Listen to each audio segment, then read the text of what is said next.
आप सभी का स्वागत मैं करता हूं। मेरा नाम अविनाश गोरक्षकर है और दोस्तों आज हम आपको हमारे फिनवेश नॉलेज सीरीज़ में इंट्रोड्यूस करते हैं।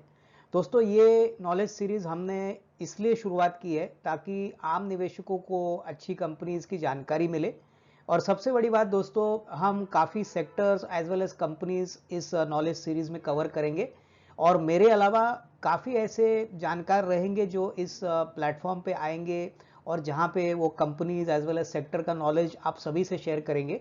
तो आज हमारा जो पहला जो कंपनी है जो इस सीरीज में आज हम बताने वाले हैं, इस कंपनी का नाम दोस्तों है basically Antony waste handling cell limited. ये बेसिकली एक मुंबई बेस्ड कंपनी है और करीबन 20 साल ये धंधे में है। अभी इस कंपनी के बारे में ज़्यादातर इसके फाइनेंशियल्स पे, इसके बिजनेस मॉडल पे हम आपको जानकारी देंगे।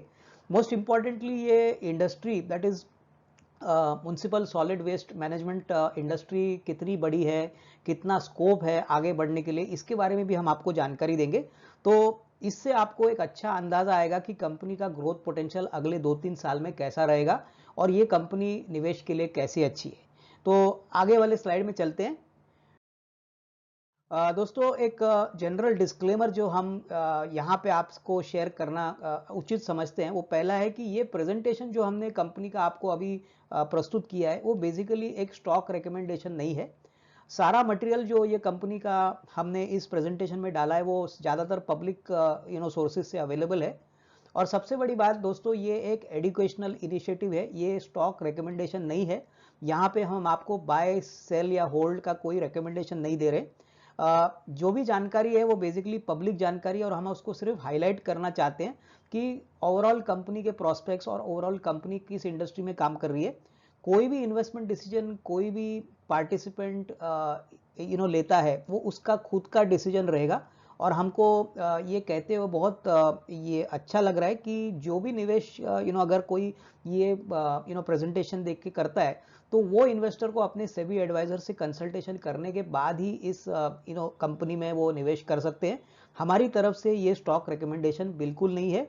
ये एक इंफॉर्मेशन इनिशिएटिव है और एक एजुकेशनल इनिशिएटिव है जिससे आपको ऐसी कंपनीज के बारे में और सेक्टर के बारे में जानकारी मिले। तो दोस्तों without wasting time now let us first get into the sector. ये sector basically municipal solid waste management sector क्या है और कितना बड़ा है, कितना इस सेक्टर में ग्रोथ पोटेंशियल है। तो पहली बात तो दोस्तों ये म्युनिसिपल सॉलिड वेस्ट मैनेजमेंट जो इंडस्ट्री है इंडिया में, ये करीबन 14 से 15% का ग्रोथ आने वाले 4 या 5 साल में ग्रोथ का पोटेंशियल रखता है। और यही ग्रोथ रेट हमने पिछले 3-4 सालों से भी देखा है। In fact overall size of the market अगर हम इस म्युनिसिपल सॉलिड वेस्ट मार्केट की बात करें तो करीबन 10,000 करोड़ का मार्केट साइज है। और डोमेस्टिक जो वेस्ट मैनेजमेंट मार्केट है वो डायरेक्टली कई चीज़ों से प्रभावित होता है। पहली बात तो ग्रोइंग अर्बनाइजेशन, जैसे जैसे लोग छोटे शहरों से सिटीज़ में आते हैं तो उसका भी इम्पैक्ट वेस्ट मैनेजमेंट पे होता है। दूसरी बात, लोगों का स्टैंडर्ड ऑफ लिविंग बढ़ा है। दूसरी बात, अभी ऐसे वेस्ट मैनेजमेंट सर्विसेज की काफ़ी ज़रूरत लोगों को पड़ रही है क्योंकि ये आम लोगों के लिए बहुत इंपॉर्टेंट है कि वेस्ट मैनेजमेंट यानी कि जो कचरे का मैनेजमेंट है वो बहुत अच्छी तरह से हो। क्योंकि ऑब्वियसली जो हेल्थ केयर एक्टिविटीज़ होती है वो डिपेंडेंट होती है कि वेस्ट मैनेजमेंट सिटीज़ में, मेट्रोज़ में, टाउन्स में किया कैसे जाता है। उसके बाद दोस्तों अभी सोसाइटी में काफ़ी अवेयरनेस बढ़ा है, लोगों को जानकारी बढ़ी है कि वेस्ट मैनेजमेंट अगर सही समय से सही टाइम पे होता नहीं है तो उसके काफ़ी नेगेटिव इम्पैक्ट डिजीज़ पे, हेल्थ पे भुगतने पड़ते हैं। अभी जिस प्रकार से कोविड का इम्पैक्ट है वैसे वेस्ट मैनेजमेंट भी एक बहुत ही इसेंशियल सर्विस बना है। और इसलिए ये municipal solid waste management industry हमको लगता है एक बहुत बड़ी अपॉर्चुनिटी है क्योंकि अभी काफ़ी प्राइवेट सेक्टर प्लेयर्स इसमें एंटर कर चुके हैं जो पहले लोकल म्युनिसिपैलिटी किया करती थी। तो दोस्तों इस इंडस्ट्री के लिए हमको लग रहा है कंफर्टेबली 14-15% का ग्रोथ का रिकॉर्ड करना कोई बड़ी बात नहीं है।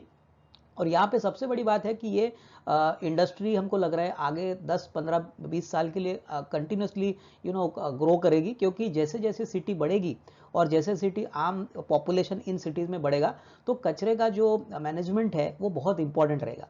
अभी थोड़ी और जानकारी इस इंडस्ट्री के बारे में बताते हैं। So let us go to the next slide. दोस्तों पहली बात तो म्युनिसिपल सॉलिड वेस्ट किस प्रकार का होता है और कहाँ से जनरेट होता है, ये समझना बहुत इंपॉर्टेंट है।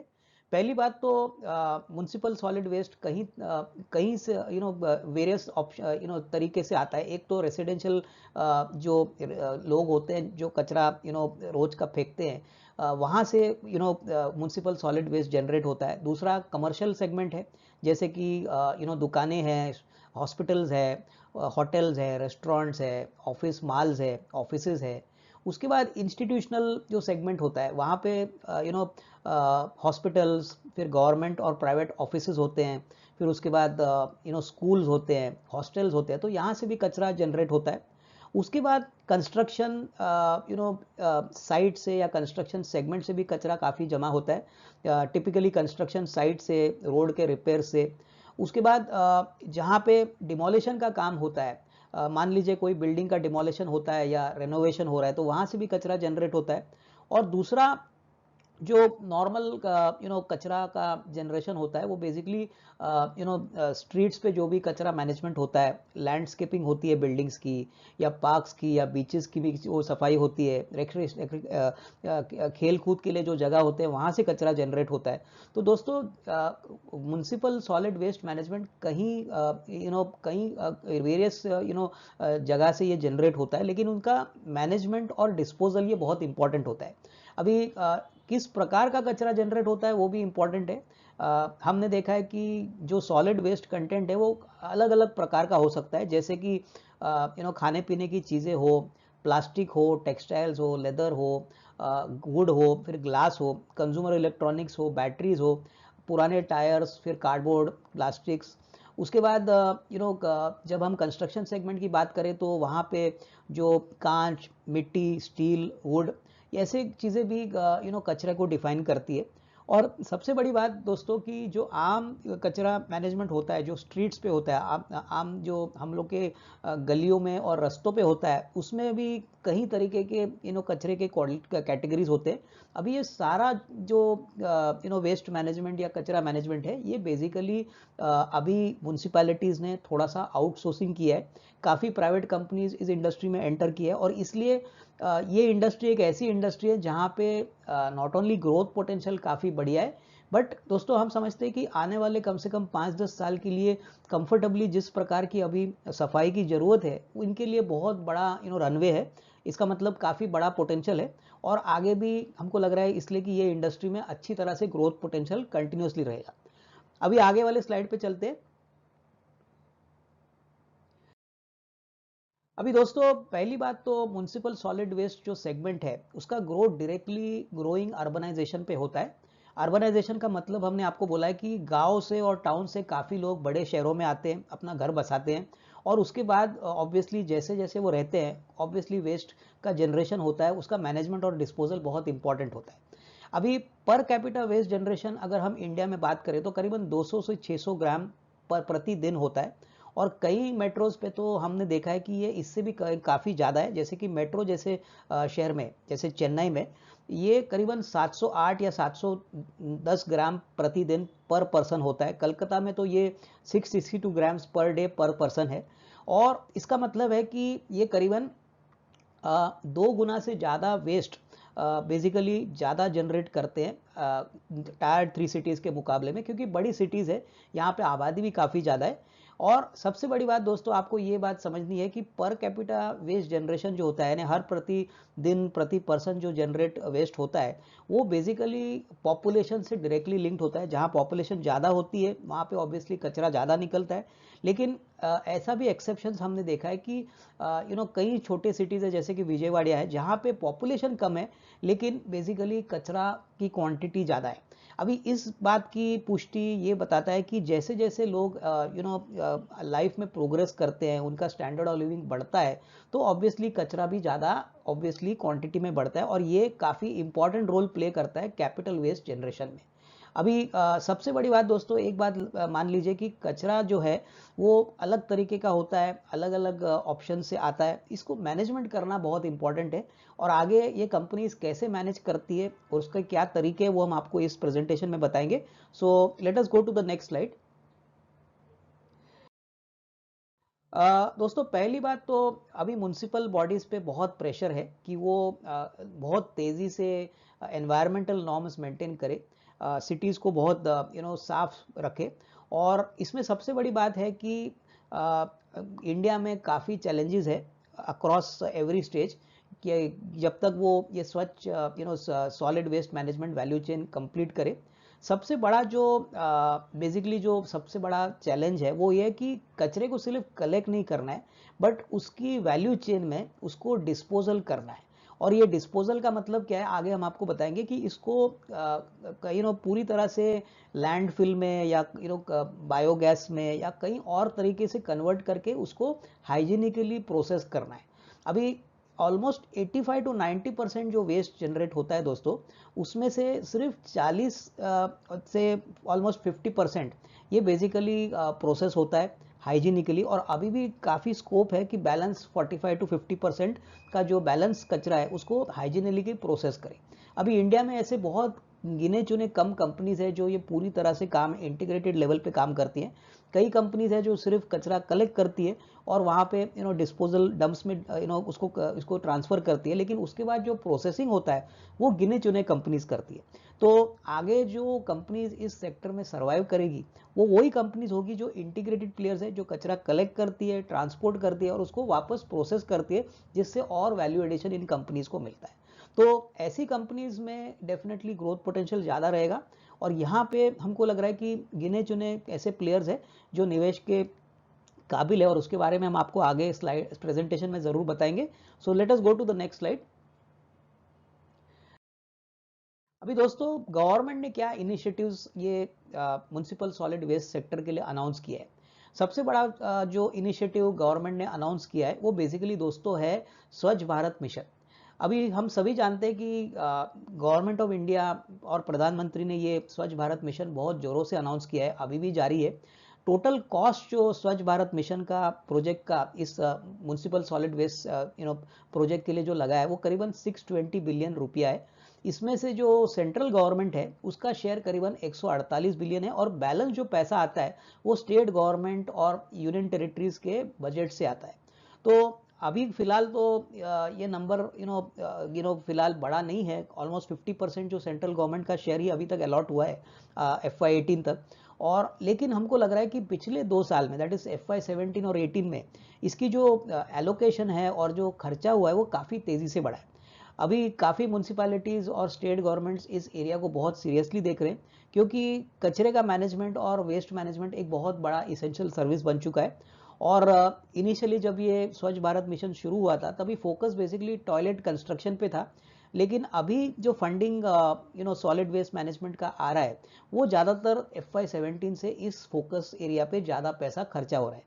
तो हमको लग रहा है कि जैसे जैसे समय बीतेगा अगले 3 5 10 साल में, तो सॉलिड वेस्ट मैनेजमेंट भी एक बहुत इंपॉर्टेंट पार्ट रहेगा स्वच्छ भारत मिशन में, जो म्यूनसिपैलिटीज़ और स्टेट गवर्नमेंट्स इनके बजट्स में हर साल एलोकेट करेंगे।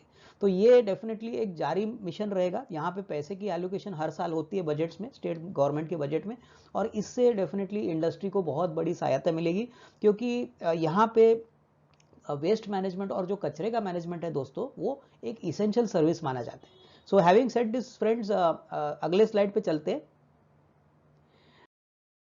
अभी दोस्तों दूसरी एक बात जो government initiatives municipal solid waste sector के बारे में मैं बताना चाहता हूँ कि ट्रेडिशनली क्या होता था कि म्युनिसिपल वेस्ट मैनेजमेंट सर्विसेज ये खुद ही म्युनिसिपल कॉरपोरेशंस करते थे, और जस्ट और करीबन 30-35% ही प्रोफेशनल वेस्ट मैनेजमेंट प्लेयर्स को ये अलाउ करते थे। लेकिन अभी 2013 से ये जो प्राइवेटाइजेशन का ट्रेंड है, जो प्राइवेट प्रोफेशनल कंपनीज को इन्वॉल्व करना है, वो तभी से शुरू हुई। और सेंट्रल गवर्नमेंट के पुश से और म्यूनसिपैलिटीज़ के भी पुश से ये जो प्राइवेटाइजेशन का मामला है वो बहुत तेज़ी से बढ़ रहा है, क्योंकि अभी काफ़ी म्यूनसिपैलिटीज़ ये काम खुद करती नहीं है, वो सारा काम आउटसोर्स करती है। और ओवरऑल जो हम आपको पहले भी बता रहे थे कि जैसे जैसे लोग छोटे शहरों से, छोटे टाउन्स, विलेजेस से सिटीज़ में आते हैं तो अर्बनाइजेशन का इम्पैक्ट होता है। तो म्युनिसिपल सॉलिड वेस्ट मैनेजमेंट ये बहुत बड़ा एक प्रॉब्लम हो चुका है गवर्नमेंट के लिए, स्टेट गवर्नमेंट्स के लिए और म्यूनसिपैलिटीज़ के लिए। तो इसलिए हमको लग रहा है कि ये मार्केट जो करीबन अगले 4-5 साल का जो हमारा अनुमान है वो कम से कम 14-15% हर साल ग्रो करने की क्षमता रखता है और करीबन 10,000 करोड़ का मार्केट साइज इस मार्केट को पोटेंशियल दिखता है। तो यहाँ पे अभी भी हम समझते हैं कि काफ़ी प्राइवेट सेक्टर कंपनीज ऑपरेट करते हैं, जैसे कि 20-30 कंपनीज है जो हम आगे आपको प्रेजेंटेशन में बताएंगे। लेकिन अभी भी काफ़ी मौका है नए प्लेयर्स के लिए भी जगह बनाने के लिए। यहाँ पे सबसे बड़ी बात क्या है कि लोकल कंपनीज ने ही ज़्यादा मार्केट शेयर कमांड किया है। अभी भी एमएनसी प्लेयर्स यहाँ पे कोई बड़े नहीं है और ये मार्केट हमको लग रहा है कि जैसे जैसे सिटी बड़ी होगी, जैसे जैसे ज़्यादा पॉपुलेशन इन सिटीज़ में आएगा, मेट्रोज में, टाउन्स में, तो वहाँ पे ये सर्विसेज की ज़रूरत ज़्यादा बढ़ेगी। सो फ्रेंड्स, ये गवर्नमेंट इनिशिएटिव्स जो स्वच्छ भारत मिशन से शुरू हुए हैं और उसके बाद जो अभी प्राइवेटाइजेशन को ज़्यादा बढ़ावा मिला है प्रोफेशनल प्लेयर्स को ऑपरेट करने के लिए, ये डेफिनेटली सेक्टर के लिए काफ़ी पॉजिटिव है, क्योंकि इससे क्या होगा कि काफ़ी प्राइवेट सेक्टर प्लेयर्स को और ऑर्डर्स मिलेंगे और उनको रेवेन्यू मिलेगा और बिजनेस मिलेगा और ऐसे अपॉर्चुनिटीज़ में निवेशकों को इन्वेस्ट करने का मौका भी मिलेगा। तो दोस्तों आगे चलते हैं अगली स्लाइड में। दोस्तों अभी म्युनिसिपल सॉलिड वेस्ट मार्केट का कॉम्पिटिटिव लैंडस्केप क्या है इंडिया में, इसका मतलब कौन कौन कॉम्पिटिटर्स है, इसमें क्या टाइप ऑफ कंपटीशन है, ये थोड़ा सा हम बात करेंगे। पहली बात तो दोस्तों, जैसे हमने कहा कि करीबन 20 या 30 खिलाड़ी प्लेयर्स इस म्युनिसिपल सॉलिड वेस्ट मार्केट में ऑपरेट करते हैं। Competition national as well as local है, उसका मतलब कई कंपनीज है जो ऑल ओवर इंडिया ऑपरेट करती है, कई कंपनीज लोकल एक या दो स्टेट्स में काम करती है। सबसे बड़ी बात, जो भी पैन इंडिया वाले प्लेयर्स हैं इनके पास काफ़ी बड़ा इंफ्रास्ट्रक्चर है ये वेस्ट मैनेजमेंट को हैंडल करने के लिए। और ये ज़रूरी भी है क्योंकि आपको कचरा मैनेजमेंट और वेस्ट मैनेजमेंट करना है तो आपको काफ़ी इंफ्रास्ट्रक्चर लगेगा और उसी के बाद आपको कॉन्ट्रैक्ट्स म्यूनसिपैलिटीज़ देती है।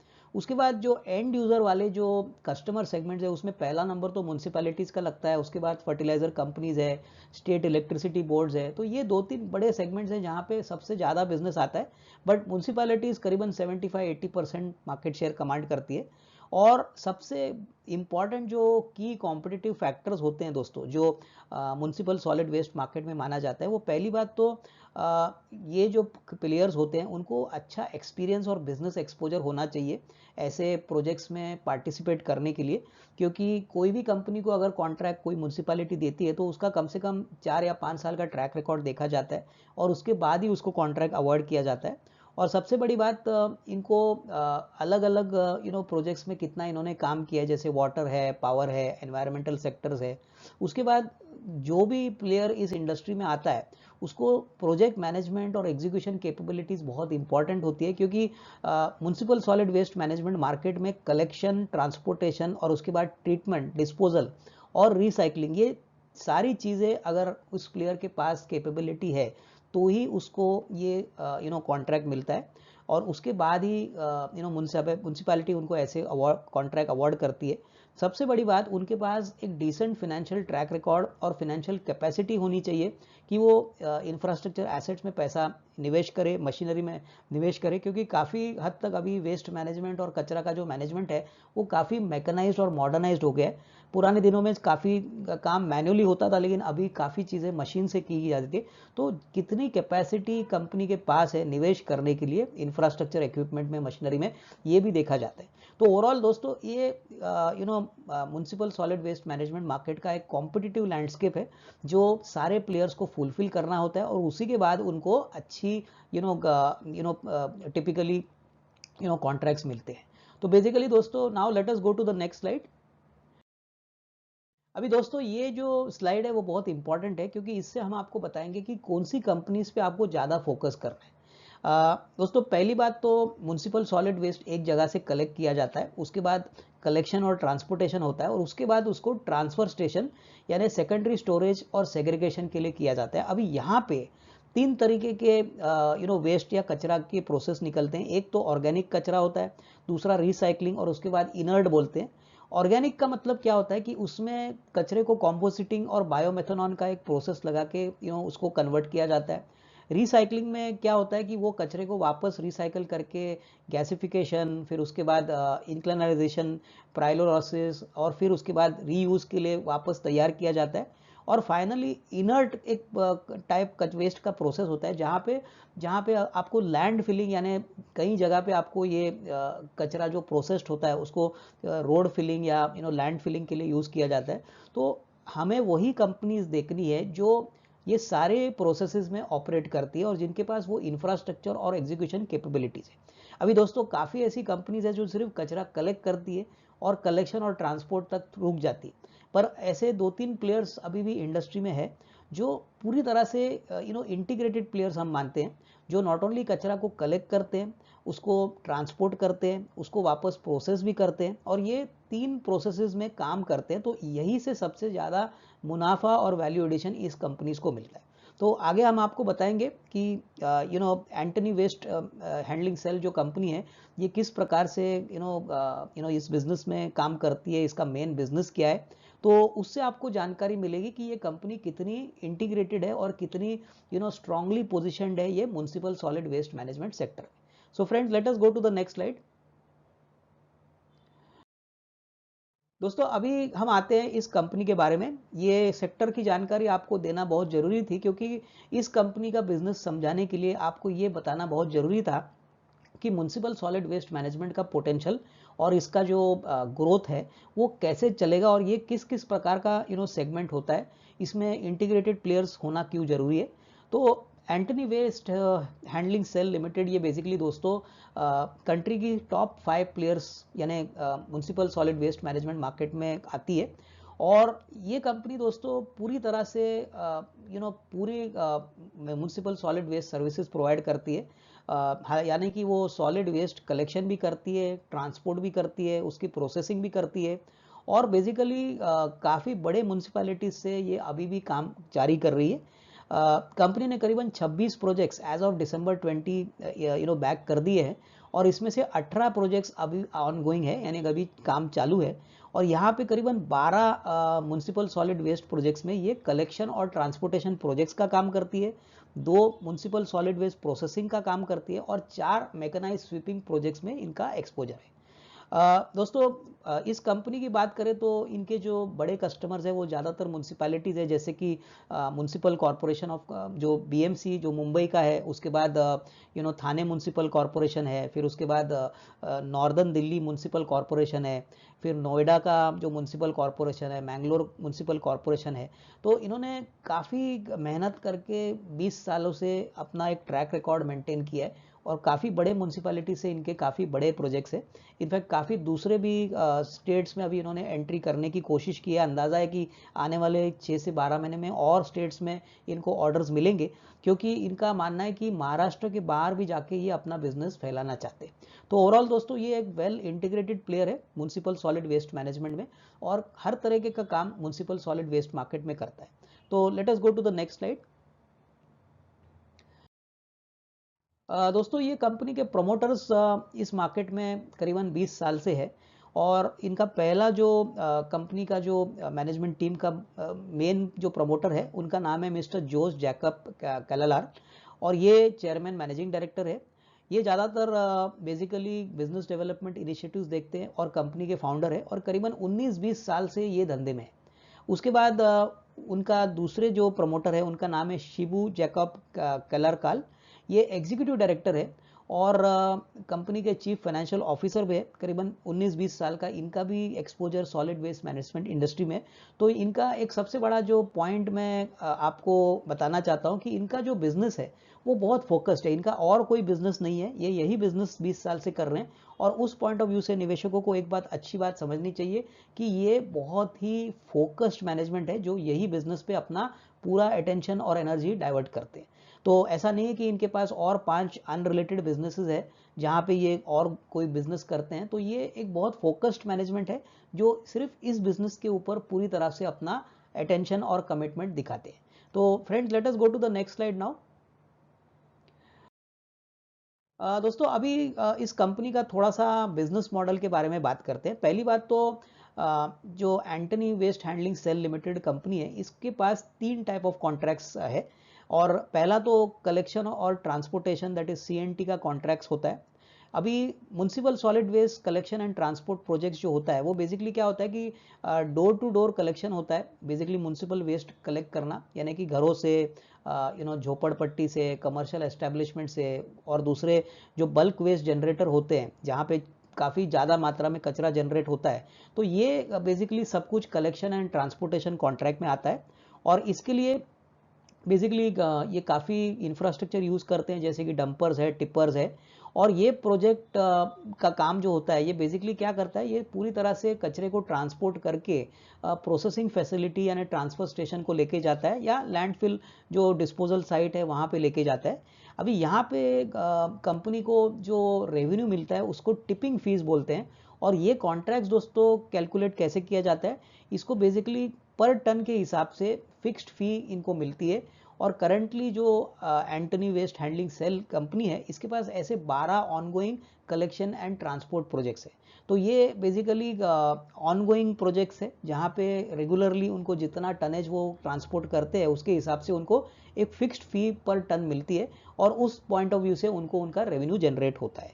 सो आगे अगली स्लाइड में चलते हैं, आपको बताते हैं कि दूसरा जो उनका बिजनेस रेवेन्यू है वो कहाँ से आता है। दूसरा रेवेन्यू दोस्तों आता है मैकेनाइज स्वीपिंग कॉन्ट्रैक्ट से।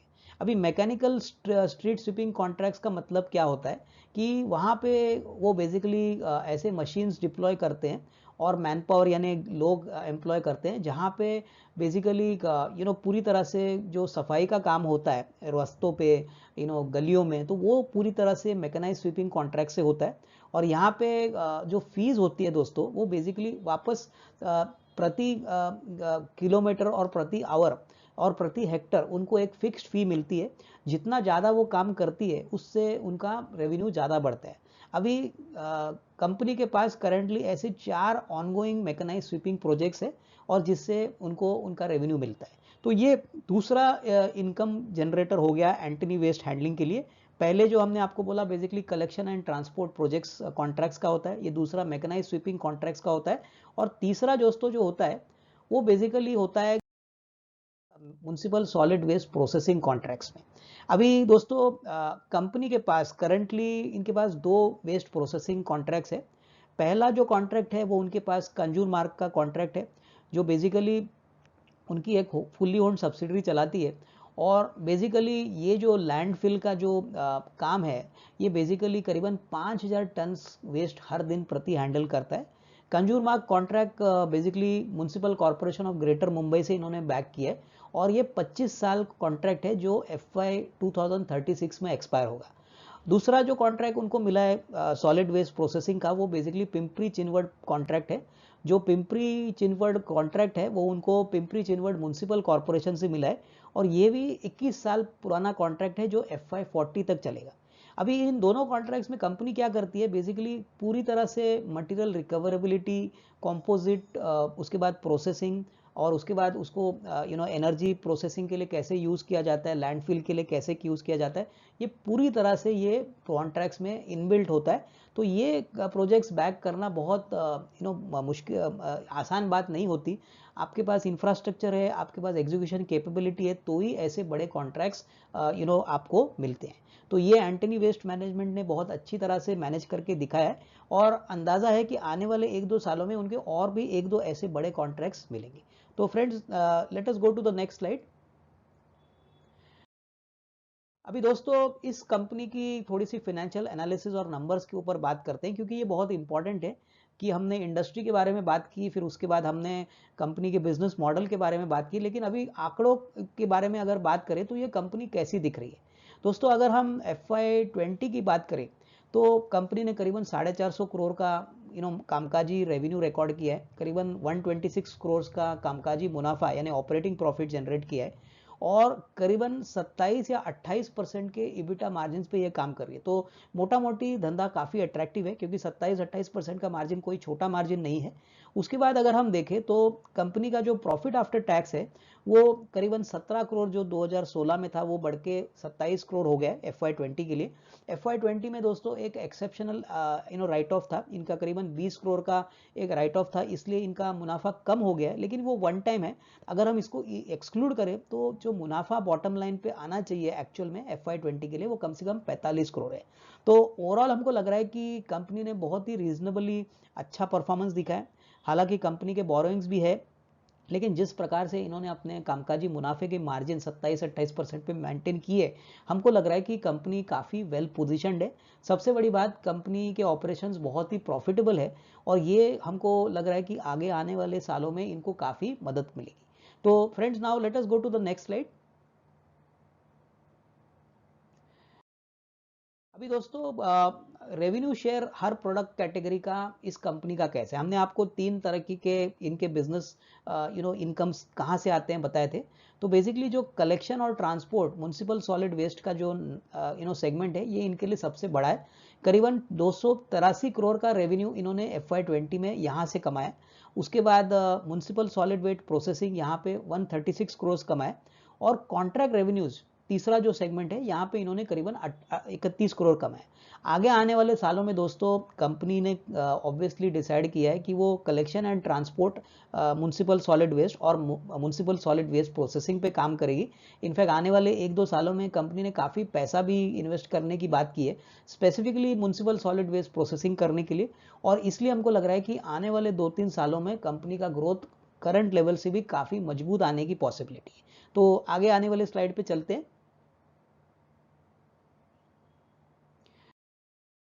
दोस्तों अभी इस कंपनी की हम थोड़ी सी वर्किंग कैपिटल और कैश कन्वर्जन साइकिल के बारे में बात करेंगे, क्योंकि ये बहुत इंपॉर्टेंट है। इस धंधे में जब आप म्यूनसिपैलिटी से काम करते हो तभी आपका पैसा थोड़े डिले के साथ ज़रूर आता है, लेकिन इसका वर्किंग कैपिटल मैनेजमेंट क्या है वो देखना भी बहुत ज़रूरी है। दोस्तों हमने पिछले 5 साल का डेटा देखा और हमने देखा है कि कंपनी का जो एवरेज डेटर्स डेज है वो करीबन 65-70 दिन में है। उसका मतलब 65-70 दिन में इनको म्यूनसिपैलिटी से पैसा आता है। लेकिन उनके पास सप्लायर क्रेडिट भी काफ़ी अच्छा है, करीबन सप्लायर क्रेडिट करीबन 60 से 63 दिनों का है। तो इसलिए इनका जो कैश कन्वर्जन साइकिल है वो मुश्किल से 8 से 10 दिन में आता है। पिछले 3 सालों में इन्होंने बहुत अच्छी मेहनत की है, जिससे इनकी कैश कन्वर्जन साइकिल बहुत अच्छी तरह से बढ़े। हम समझते हैं कि कैश कन्वर्जन साइकिल का सीधा मतलब है कि आप अपना कामकाजी जो रेवेन्यू है वो कितना जल्दी प्रॉफिट में और कैश फ्लो में कन्वर्ट करते हैं। तो जितना कम ये कैश कन्वर्जन साइकिल होता है दोस्तों वो बहुत अच्छा होता है कंपनी का। और यहाँ पे हमको दिख रहा है कि करीबन 3 साल में मुश्किल से 9-10 दिन का कैश कन्वर्जन साइकिल। उसके बाद दोस्तों अगर ऑपरेटिंग कैश फ्लो की बात करें तो लास्ट 5 साल में कंपनी का ऑपरेटिंग कैश फ्लो पॉजिटिव है।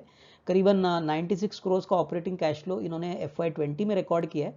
अगर फ्री कैश फ्लो की बात करें तो पिछले 2 साल में दैट इज FY20 और 19 में फ्री कैश फ्लो माइनस हो चुका है, क्योंकि कंपनी ने काफ़ी बड़ा capex municipal solid waste processing projects के लिए प्लान किया है और इसीलिए काफ़ी पैसा इन्होंने कैपेक्स के लिए इनकर किया है। हमको लग रहा है कि इसका फ़ायदा कंपनी को FY23 में ज़रूर मिलेगा और ये कोई बड़ी चिंता की बात नहीं है जब तक ऑपरेटिंग कैश फ्लो पॉजिटिव है। और हमको लग रहा है कि जैसे इनके कंपनी के प्रोजेक्ट्स है कि 20-25 साल के लिए इनका म्युनिसिपल सॉलिड वेस्ट प्रोसेसिंग का प्रोजेक्ट्स है, दूसरे जो कलेक्शन एंड ट्रांसपोर्ट प्रोजेक्ट्स है, फिर उसके बाद दूसरे कॉन्ट्रैक्ट रेवेन्यूज है, तो यहाँ पे रेवेन्यू विजिबिलिटी के लिए कोई दिक्कत नहीं है, क्योंकि इस कंपनी का कम से कम ऑलमोस्ट 65-70% जो इनकम है वो बेसिकली अगले 15-20 साल के लिए एश्योर्ड है। तो दोस्तों ये बात ध्यान में रखिए कि ऐसी कंपनीज में वर्किंग कैपिटल मैनेजमेंट बहुत इंपॉर्टेंट है, क्योंकि रेवेन्यू तो उनको मिलता है लेकिन वर्किंग कैपिटल उनको अपनी एफिशिएंसी से मैनेज करना होता है। So friends, let us go to the next slide. अभी दोस्तों थोड़ा सा कंपनी के कैपिटल एलोकेशन के ऊपर बात करते हैं। अभी कंपनी का कैपिटल एलोकेशन का मतलब क्या है कि इन्होंने पैसा जनरेट किया और वहाँ कहाँ पे पैसा इन्होंने लगाया, ये बहुत इंपॉर्टेंट है। अगर हम 2016 से 2020 के आंकड़े देखें तो कंपनी का ऑपरेटिंग कैश फ्लो जो है वो काफ़ी अच्छा है। करीबन 58 करोड़ जो 2016 में था वो बढ़ते बढ़ते 196 करोड़ हो गया है। और उसके बाद उन्होंने कैपेक्स काफ़ी मात्रा में 19 और 20 में किया है, करीबन 62 करोड़ का कैपेक्स FY19 में किया है, 107 करोड़ का कैपेक्स 2020 में किया है। वर्किंग कैपिटल की बात करें तो दोस्तों वर्किंग कैपिटल भी हमको लग रहा है कि उन्होंने अच्छी तरह से मेंटेन किया है, जो ऑब्वियसली इनके ऑपरेटिंग कैश फ्लो में झलकता है। कर्जे की बात करें तो कर्जा जो 5 साल पहले था वो करीबन वही है, 161 करोड़ 2016 में था, 175 करोड़ 2020 में था। लेकिन सबसे बड़ी बात दोस्तों, जो इनका रिटर्न ऑन कैपिटल एम्प्लॉयड है और जो ROE है, जो बहुत इंपॉर्टेंट होता है कोई भी कंपनी को एनालाइज करने के लिए, तो करीबन 25 से 30% का रेंज में है। प्लस जो ROE है वो करीबन 17-18% है। तो हमको लग रहा है कि ये आंकड़े काफ़ी पॉजिटिव है। हमको लग रहा है कि ये नंबर्स ऑब्वियसली जैसे जैसे टनेज इनका बढ़ेगा, ऑब्वियसली इनको ऑपरेटिंग लिवरेज का फायदा मिलेगा, और प्लस ऑब्वियसली इनका ROC और ROE और भी बढ़ने की कैपेसिटी रहेगी। बट ओवरऑल जो 5 साल का डेटा है वो ये हमको बात दिखा रहा है कि कंपनी काफ़ी वेल मैनेज्ड है, इनका ROC और ROE काफ़ी अट्रैक्टिव है। सो दोस्तों, now let's go to the next slide. अभी दोस्तों वैल्यूएशन फ्रेमवर्क पे आते हैं, जो हमको लग रहा है कि कैसे आंकड़े अगले 2 साल के लिए ये कंपनी जनरेट करेगी। FY20 और 19 के तो एग्जिस्टिंग नंबर्स है, लेकिन FY21, 22 और 23 के लिए हमने एज्यूम किया है कि कितना रेवेन्यू और कितना प्रॉफिट होगा। तो ये नंबर्स हमारे हिसाब से हमने एस्टिमेट किए। तो यहाँ पे आपको आपका खुद का जजमेंट यूज करना है, लेकिन हमारी तरफ से ये हमारे एस्टिमेट्स है जो हम इस कंपनी के ऊपर अभी प्रस्तुत कर रहे हैं। हमको लग रहा है दोस्तों कि FY22 और FY23 ये 2 साल कंपनी के लिए बहुत ही बेहतरीन होंगे। करीबन 660 करोड़ का रेवेन्यू FY22 के लिए और करीबन 775 करोड़ FY23 के लिए कंपनी रिकॉर्ड करने की क्षमता रखती है। और कंपनी का जो कामकाजी मुनाफा है वो करीबन FY22 में 175 करोड़ होने की कैपेसिटी है। उसके बाद 220 करोड़ FY23 में, और जो बॉटम लाइन है यानी प्रॉफिट आफ्टर टैक्स जो कंपनी रिकॉर्ड करेगी वो हमको लग रहा है कि करीबन 90 करोड़ FY22 के लिए आएगी, और उसके बाद 120 करोड़ FY23 के लिए आएगी। अगर EPS की बात करें तो दोस्तों हमको लग रहा है कि करीबन 32 रुपये की अर्निंग FY22 के लिए आने की संभावना है, और उसके बाद 42 रुपये का अर्निंग्स आने की संभावना है। हमको लग रहा है कि ऐसे नंबर्स वेरी मच अचीवेबल है, क्योंकि कंपनी के पास रेगुलर कॉन्ट्रैक्ट्स है, इनका मार्जिन भी काफ़ी अच्छा है, और मार्जिन हमने 27 और 28% ही लिया है। हालांकि हम समझते हैं कि अगर ज़्यादा ऑपरेशनल एफिशिएंसी हो गई तो मार्जिन में और भी इजाफा होने की पॉसिबिलिटी है। तो ये नंबर्स के हिसाब से हमको लग रहा है कि आने वाले 2 साल कंपनी के लिए काफ़ी अच्छे रहेंगे। जो करंट ईयर है दैट इज़ FY21, जहाँ पे कंपनी ने ऑलरेडी अच्छे नंबर्स डिक्लेयर किए, हमको लग रहा है कि इस साल कंपनी पूरे साल में करीबन 47 करोड़ की प्रॉफिट जनरेट करेगी, और ये ऑलरेडी 9 मंथ्स के नंबर में झलक रहा है। करीबन तीसरे तिमाही के अगर हम रिजल्ट देखें तो कंपनी ने करीबन 13 करोड़ का प्रॉफिट जनरेट किया था, जो काफ़ी अच्छा था। और हमको लग रहा है कि इस नंबर के आसपास या 14-15 करोड़ का प्रॉफिट शायद आपको फोर्थ क्वार्टर में भी डिक्लेयर होगा। अभी तक चौथे तिमाही के रिजल्ट्स आए नहीं है, लेकिन जिस प्रकार से मैनेजमेंट ने बिजनेस परफॉर्मेंस अपडेट दिया है उससे यही बात झलकती है कि टनेज बढ़ गया है, और टनेज अगर बढ़ता है तो ऑब्वियसली इनका रेवेन्यू और कामकाजी मुनाफा काफ़ी अच्छी तरह से बढ़ेगा। सो दोस्तों, ये हमको लग रहा है कि काफ़ी अट्रैक्टिवली पोजिशनड है सॉलिड वेट्स मैनेजमेंट सेगमेंट में, और इसको डेफिनेटली आगे कम से कम 1-2 साल के नज़रिए से कोई अगर देखता है तो इसमें अच्छा खासा रिस्क रिवॉर्ड मिलने की कैपेसिटी है। So now friend, let's go to the next slide.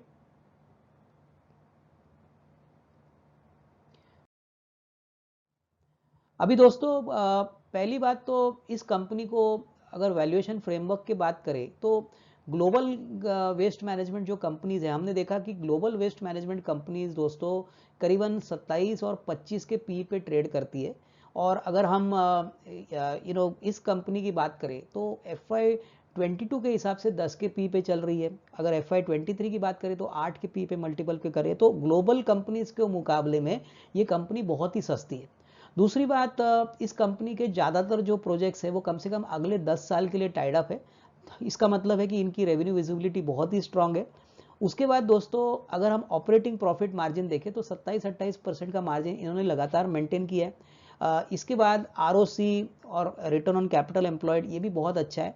हमको लग रहा है कि करीबन 23-24% का return on capital employed ROE होगा, और ये डेफिनेटली अच्छे लेवल्स है ऐसे बिजनेस के लिए जहाँ पे वर्किंग कैपिटल साइकिल काफ़ी लंबी होती है, लेकिन फिर भी इन्होंने काफ़ी अच्छी तरह से पोजीशन यहाँ पे मेंटेन की है। और सबसे बड़ी बात दोस्तों, एक बात समझ लीजिए कि जो एंटनी वेस्ट हैंडलिंग सेल जो कंपनी है, ये पूरे सॉलिड वेस्ट मैनेजमेंट में एक डोमिनेंट प्लेयर है और जहाँ पे कंपटीशन लिमिटेड है। हालांकि यहाँ पे 20-30 प्लेयर जरूर है, लेकिन जो सबसे ज़्यादा मार्केट शेयर कमाने वाली जो कंपनीज है उसमें से मुश्किल से 4 या 5 नाम ही आते हैं और उसमें एंटनी वेस्ट का नाम आता है। और हमको लग रहा है कि डिमांड यहाँ पे कहीं ना कहीं कोविड से भी इम्पैक्टेड नहीं रहेगा, क्योंकि हम सब जानते हैं कि कोविड हो या ना हो, कचरे का मैनेजमेंट और उसका प्रोसेसिंग ये एक रेगुलर प्रोसेस है जो कोविड के टाइम पे भी चलता रहेगा। तो उसलिए हमको लग रहा है कि वैल्यूएशन एंटनी वेस्ट हैंडलिंग का काफ़ी अट्रैक्टिव है अगर किसी को लंबी अवधि के लिए यहाँ पे निवेश करना है। बट ऑब्वियसली इसमें आपको थोड़ा सा समय देना पड़ेगा। बट ओवरऑल बिजनेस का जो स्ट्रक्चर है, बिजनेस मॉडल है, प्लस कंपनी की जो प्रॉफिटेबिलिटी है, वो काफ़ी अच्छी तरह से प्रेजेंट है। So friends, let us go to the next slide. अभी दोस्तों, हर इंडस्ट्री में हम सुनते हैं कि डिस्ट्रप्शन हो रहा है, बिजनेस करने का तरीका बदल रहा है।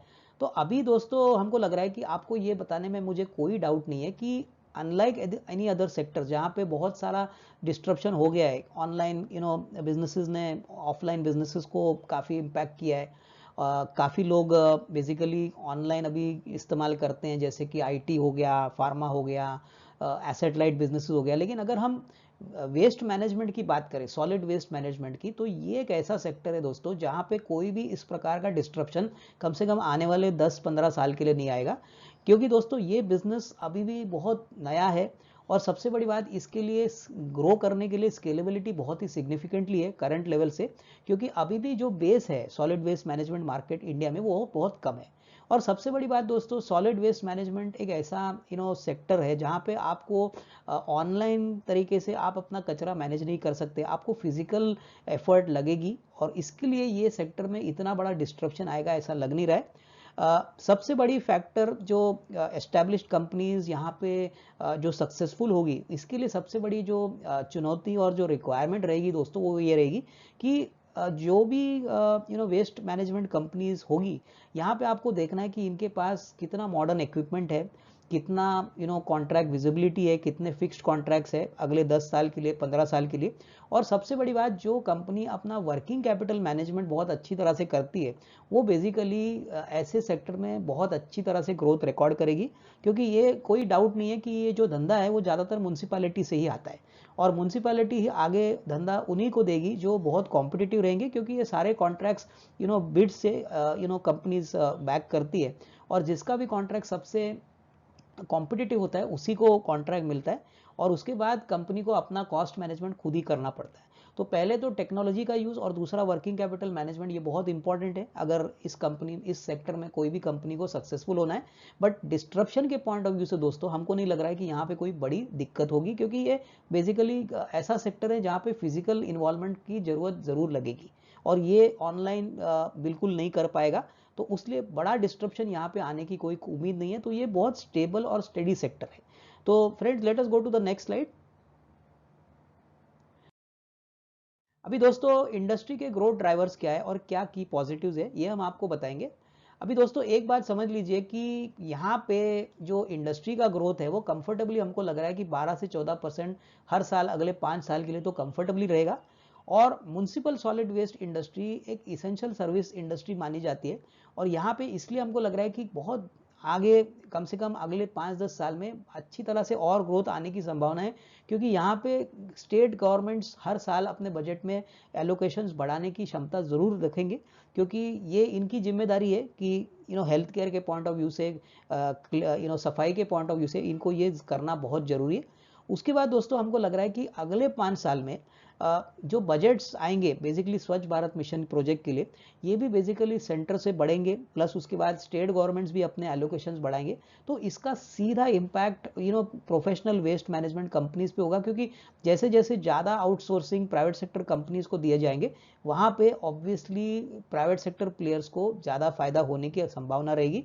सबसे बड़ी बात दोस्तों, जो Antony Waste handling Cell company है, वो सबसे बड़ा डोमिनेंट प्लेयर है इस मार्केट में और हालांकि यहाँ पे काफ़ी दूसरे कॉम्पिटिटर्स भी है, जैसे कि राम की एनवायरो है, बीवीजी है, A2Z है, SPL इंफ्रा है, इसएल ग्रुप है। इसमें एक बात मैं आपको बताना चाहता हूँ कि जो दूसरा लिस्टेड प्लेयर है वो SPML इंफ्रा है, जो लॉस मेकिंग कंपनी है और जो काफ़ी दूसरे धंधे भी चलाता है।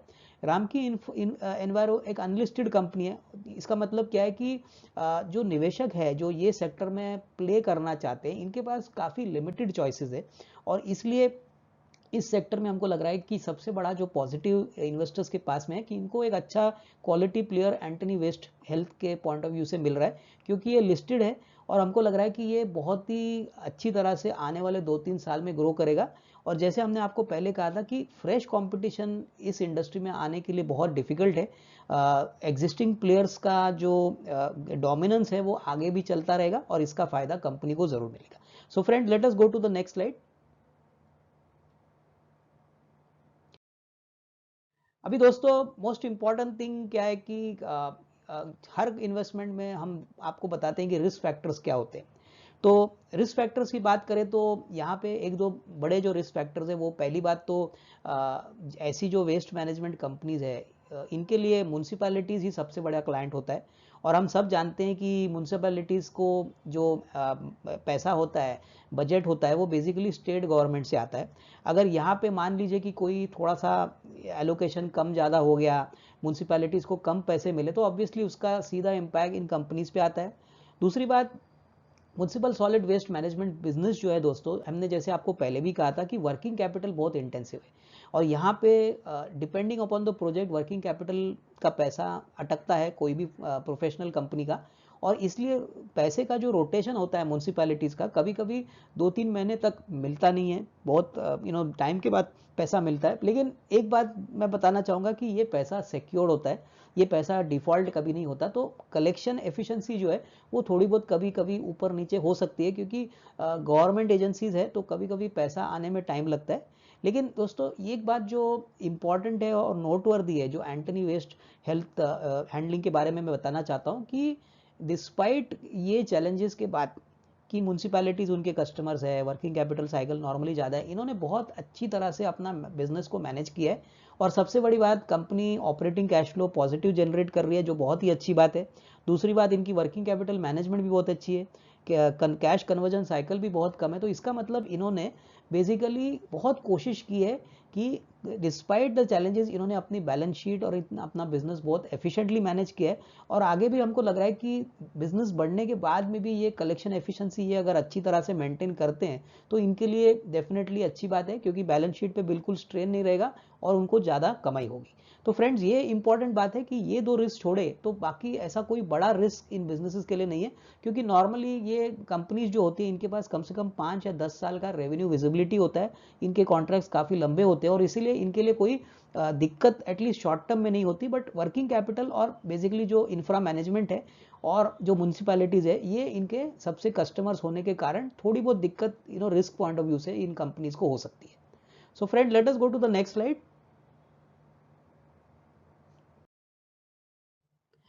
अभी दोस्तों कंक्लूजन में हमारा मानना है कि इस कंपनी में इन्वेस्टमेंट क्यों अट्रैक्टिव लग रहा है। अभी पहली बात तो दोस्तों, जो सॉलिड वेस्ट मैनेजमेंट सेक्टर है, हमारा मानना है कि ये एक इसेंशियल सर्विसेज सेक्टर है जो आगे चल के बहुत अच्छी तरह से ट्रैक्शन दिखा देगा। हालांकि अभी मार्केट में एक या दो ही कंपनीज अवेलेबल है, जैसे हमने कहा कि SPL इंफ्रा एग्जिस्टिंग प्लेयर है, लेकिन उसका मेन बिजनेस वो नहीं है वेस्ट मैनेजमेंट। लेकिन एंटनी वेस्ट हैंडलिंग सेल ये एक फोकस्ड वेस्ट मैनेजमेंट प्लेयर है। दूसरे बात दोस्तों, ये जो कंपनी है इंडिया में सबसे बड़ा और लार्जेस्ट इंटीग्रेटेड प्लेयर है, और ये अभी आने वाले साल 2 साल में दूसरे स्टेट्स में भी एंट्री करने की बात कर रही है, जो होपफुली मटेरियलाइज होंगे। जैसे कि इन्होंने कहा है कि Uttar Pradesh, south India, north India में वो अपना बिजनेस डाइवर्सिफाई करना चाहते हैं। सबसे बड़ी बात, अर्निंग्स पर शेयर ग्रोथ जो कंपनी का अगले 2 साल का होना है, वो हमको लग रहा है कम से कम 50 से 60% होगा, जो करंट प्राइस में पूरी तरह से कैप्चर नहीं हुआ है, और इसलिए वैल्यूएशंस काफ़ी अट्रैक्टिव है। और सबसे बड़ी बात, कंपनी के कैश फ्लोज अच्छे हैं, कंपनी के कामकाजी मुनाफे की मार्जिन्स 28-27% है, आरओसी आरओई भी काफ़ी अच्छा है। तो ये सब देखते हुए हमको लग रहा है कि निवेशकों को यहाँ पे बहुत अच्छा रिस्क रिवॉर्ड मिलने की पॉसिबिलिटी रहेगी। हालांकि ये बिजनेस, एक बात मैं फिर से कहना चाहूँगा कि ये म्यूनसिपैलिटी ड्रिवन है, लेकिन फिर भी ऐसे मार्केट में आपको ये काफ़ी अच्छा इन्वेस्टमेंट काइंड ऑफ चॉइस इस सेगमेंट में मिल रहा है, और इसको डेफिनेटली आपको मिस नहीं करना चाहिए। तो दोस्तों, let us go to the next slide.